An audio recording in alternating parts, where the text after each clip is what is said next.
महामानव की guarantee fail हो गई। उपचुनाव में बजा इंडिया गठबंधन का डंका।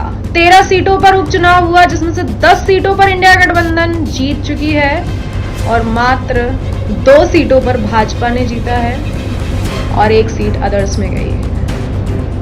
अंधभक्तों को डिप्रेशन की गोलियां। मुझे अच्छा नहीं लग रहा है ऐसा बोलना, लेकिन सच में वो खा रहे हैं। जो कहते थे कि भारतीय जनता पार्टी से कुत्ता भी खड़ा हो जाएगा, वो जीत जाएगा, तो पूछना ये था कि ये जितने लोग जीते हैं वो कुत्तों को हरा के जीते हैं या फिर इंसानों को। सबने मिलके मेहनत की है, सबकी मेहनत, सबके जज्बे को सलाम। हमारे नेता आदरणीय राहुल गांधी जी ने हमेशा कहा है, डरो मत, डराओ मत। और सारे कांग्रेस के कार्यकर्ता, इंडिया गठबंधन के कार्यकर्ता बब्बर शेर की तरह लड़े हैं और इस बार इतना अच्छा रिजल्ट सामने आया है। महामानव की गारंटी फेल हो गई। उपचुनाव में बजा इंडिया गठबंधन का डंका। 13 सीटों पर उपचुनाव हुआ, जिसमें से 10 सीटों पर इंडिया गठबंधन जीत चुकी है और मात्र 2 सीटों पर भाजपा ने जीता है और 1 सीट अदर्स में गई है। अंधभक्तों को डिप्रेशन की गोलियां। मुझे अच्छा नहीं लग रहा है ऐसा बोलना, लेकिन सच में वो खा रहे हैं। वो 10 सीटें जहां पे इंडिया गठबंधन ने जीत हासिल की है, मैं उन सब का पहले नाम बताना चाहूंगी, जिसमें से हिमाचल प्रदेश की डेरा है, नालागढ़ है, उत्तराखंड की बद्रीनाथ, मंगलौर। बद्रीनाथ एक बहुत बड़ी सीट है अयोध्या के बाद, क्योंकि बद्रीनाथ पर भी भाजपा को बहुत ज्यादा श्योरिटी थी। तमिलनाडु की विक्रावंदी सीट, पंजाब की जालंधर वेस्ट, वेस्ट बंगाल की रायगंज, रानाघाट दक्षिण, बागड़ा, मानिकतला। ऐसे रिजल्ट्स आदत हो जानी चाहिए अब अंधभक्तों, क्योंकि ये रिजल्ट्स अब हर बार आने वाले हैं। जो कहते थे कि भारतीय जनता पार्टी से कुत्ता भी खड़ा हो जाएगा, वो जीत जाएगा, तो पूछना ये था कि ये जितने लोग जीते हैं वो कुत्तों को हरा के जीते हैं या फिर इंसानों को। इंडिया गठबंधन के हर एक शख्स को बहुत बहुत बधाई और सारे के सारे देशभक्तों को भी बहुत बहुत बधाई। बाकी जो अंधभक्त हैं, जिन्हें बुरा लग रहा है, I don't feel sad for them. Ayodhya Badrinath तो झांकी है, काशी मथुरा बाकी है। काशी में भी मात्र 1.5 लाख के वोट मार्जिन से हारे हैं अजय राय जी।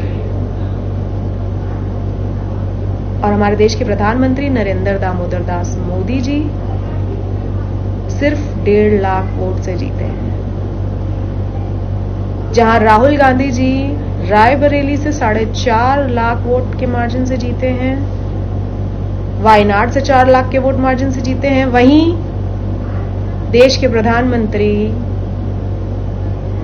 जहां सबसे ज्यादा गर्व करते थे, यानी कि उनका संसदीय क्षेत्र बनारस, जहां की मैं रहने वाली हूं, वहां 8 विधायक, 3 मंत्री, 1 मेयर, सब के सब भारतीय जनता पार्टी के। उसके बाद भी मोदी जी मात्र 1.5 लाख के वोट मार्जिन से जीते हैं। अगर ये जो पेपर लीक की समस्या और इतने लाखों बच्चों का भविष्य बर्बाद 2 महीने पहले ही कर दिया होता भारतीय जनता पार्टी ने, तो 100 पे ही आके अटक गई होती भाजपा।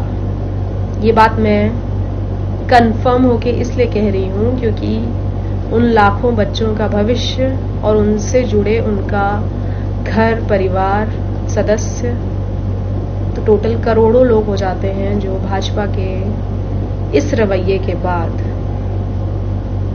अंधकार में अपनी जीवन जी रहे हैं। पेपर लीक सिर्फ एक शब्द नहीं है, ये इमोशंस है। वो मुंह ढा के पेपर देने नहीं आ जाते। उन्होंने कई महीने, कई सालों तक मेहनत की होती है, तब जाके वो उस मुकाम तक पहुंचते हैं कि वो एग्जाम दे सके। और एग्जाम देने के बाद भी सब सिलेक्ट नहीं हो जाते। कुछ सिलेक्ट होते हैं, कुछ सिलेक्ट नहीं होते। लेकिन आज जो उपचुनाव के नतीजे आए हैं, आधे आध का फर्क नहीं है कि 13 में से 6 सीट्स इंडिया गठबंधन जीत गई, 7 सीट एनडीए गठबंधन जीत गई।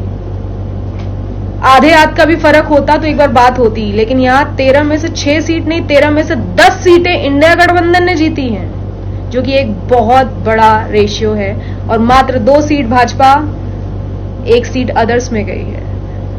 तो बहुत बहुत बधाई सभी इंडिया गठबंधन वालों को और सभी देशभक्तों को, क्योंकि सबने मिलकर मेहनत की है। सबकी मेहनत, सबके जज्बे को सलाम। हमारे नेता आदरणीय राहुल गांधी जी ने हमेशा कहा है, डरो मत, डराओ मत।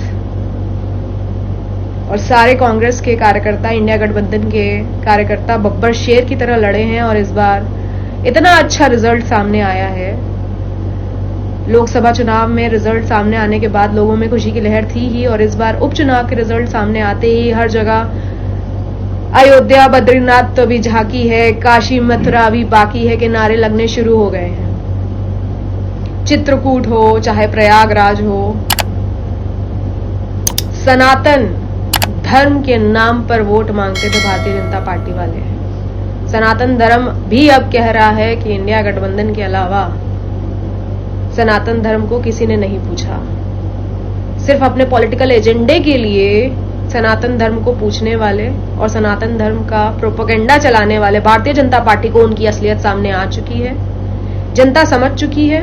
खासकर ग्रामीण इलाकों में भाजपा के लिए जो नफरत है जनता की, वो सामने आ रही है। शहर के लोगों को अभी थोड़ा समय लग रहा है, जबकि शहर के लोग बोला जाता है कि ज्यादा पढ़े लिखे होते हैं, लेकिन ज्यादा पढ़े लिखे होने के बावजूद भी उन्हें समय लग रहा है भारतीय जनता पार्टी की सच्चाई समझने में। ग्रामीण इलाके समझ चुके हैं भारतीय जनता पार्टी के छल को, उनके छलावे को, उनके जुमलों को।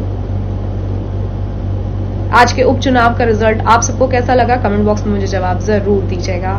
जय हिंद, जय Bharat. Many many congratulations to each and everyone once again. Thank you so much.